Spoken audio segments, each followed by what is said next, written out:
Hi everyone, welcome back to the Animal Alphabet Challenge. As you can see on screen, each week I spend between 5 and 10 minutes using a Sharpie marker pen to sketch an animal that I don't normally draw, and each week I move one letter on in the alphabet. So this week is episode P, and as usual I'm working away on a pad of mixed media paper, and this is A4 in size, so it's around about 11 inches by about 8 inches. Now I'm drawing a pelican today, so quite a characterful bird, and again not something I've drawn before, so that's why I'm really enjoying the challenge. And what I'm starting to do here is just so I'm trying to vary my technique a little bit from week to week, even though I'm using the same materials. So what I'm doing here is just kind of using broken line and the occasional dot to begin to put in the outline of the bird.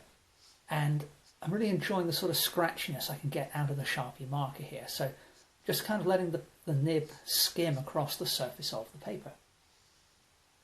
And if you do that, you can see within sections, within each section of line I've got there, you can see the density of ink you put down varies a little bit, because if you just sort of flick or skim the nib across the paper, you'll get a little bit of pooling of ink where the nib rests for more than a fraction of a second, and then when the nib is moving rather faster, you get a lighter slightly cleaner mark, and that gives the lines a little more character than they would have normally. I mean, obviously it's a very subtle effect, but it's something you can explore. So by making myself do this sketch with the same pen once a week for 26 weeks in a row, even this far into the alphabet, I'm kind of just becoming more aware of how the pen handles. So it's a really nice exercise to do. Now, the reference photo for this particular sketch I got from the royalty-free website Pixabay. I'll just pop the reference up on screen there. And it's a wonderful resource, this website, for all different types of subject. So again, that's well worth exploring.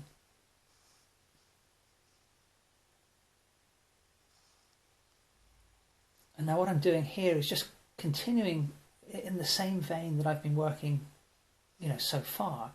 I've just got to get the bill, because obviously pelicans have this rather wondrous bill.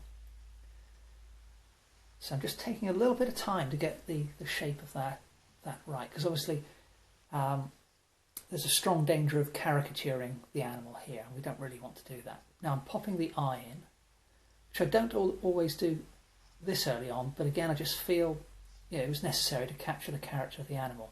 So we've got the complete line work done, really, and now I can start putting in some shading.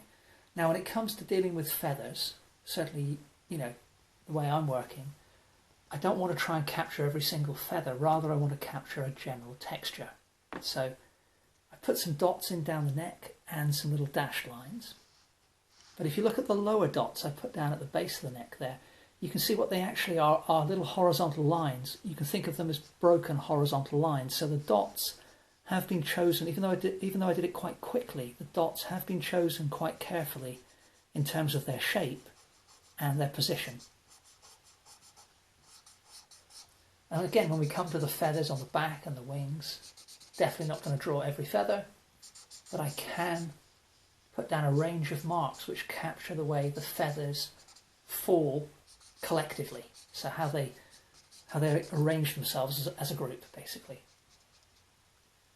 And what I'm doing for the most part is putting down a mid-tone here. So I'll come back in a little bit and put down the darkest darks.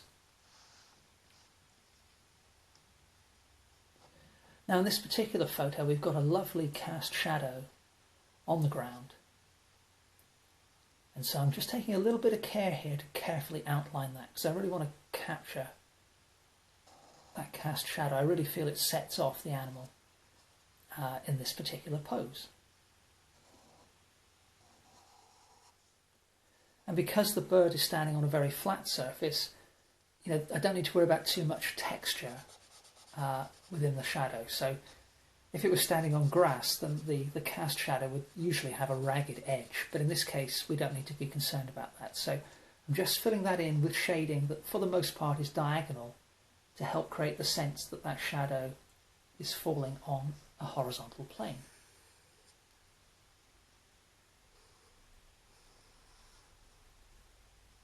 So a quick horizon line there. And now, as I mentioned a moment ago, we can come in with some of the darkest darks now. And it's a good tip actually, if you're putting in dark tones, or whether it's a cast shadow or whether it's on the object you're drawing, it's a good tip to start off with a mid-tone and then just darken the darkest parts of that. And that will give much more dimension to your darks and to your shadows. And of course, if you're working in colour, you can also look for subtle colour variations within those shadows too.